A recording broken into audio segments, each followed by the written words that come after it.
Flipkart scroll ചെയ്യുമ്പം കണ്ടിഷ്ടപ്പെട്ട് ഞാൻ ഒരു സാധനം വാങ്ങി. അതിൻ്റെ ഡെലിവറി ഡേറ്റൊക്കെ പറഞ്ഞ് ഓക്കെ 2 ആഴ്ച കൊണ്ട് കിട്ടുമല്ലോ എന്നും പറഞ്ഞ് ഞാൻ വെയിറ്റ് ചെയ്തു. 2 ആഴ്ച കഴിഞ്ഞ് ഡെലിവേർഡ് ആവേണ്ട ഡേറ്റ് നോക്കിയപ്പം 6 മണി വരെ ഞാനത് വെയിറ്റ് ചെയ്തു. പക്ഷെ എനിക്ക് കിട്ടിയില്ല. 6 മണിയൊക്കെ കഴിഞ്ഞപ്പോൾ ഇവർ പറയുന്നു പറ്റിച്ചേ നാളെ തരുള്ളൂ. എന്നിട്ടിത് റീഷെഡ്യൂൾ ചെയ്തു. പിന്നെ ഞാൻ പിറ്റേ ദിവസം വെയിറ്റ് ചെയ്ത്. പിറ്റേ ദിവസം ഇത് തന്നെ പറ്റിച്ചേ റീഷെഡ്യൂൾ എന്നും പറഞ്ഞിട്ട് ഇങ്ങനെ 2 ആഴ്ച ഞാൻ കിടന്ന് ഈ സാധനത്തിന് വേണ്ടി വെയിറ്റ് ചെയ്ത്. അവസാനം ഞാൻ ഫ്ലിപ്കാർട്ടിലൊക്കെ വിളിച്ച് കംപ്ലയിൻറ്റ് രജിസ്റ്റർ ചെയ്തിട്ടാണ് ഈ സാധനം എൻ്റെ കൈ കിട്ടിയത്.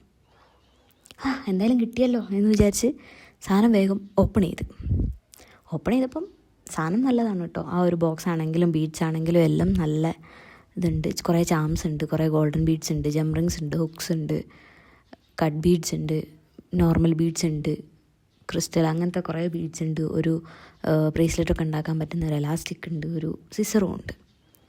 എന്തായാലും എനിക്ക് ഇഷ്ടപ്പെട്ടു. ഇനി ഇതൊന്ന് വെച്ചിട്ട് എന്താ ഉണ്ടാക്കി നോക്കണം.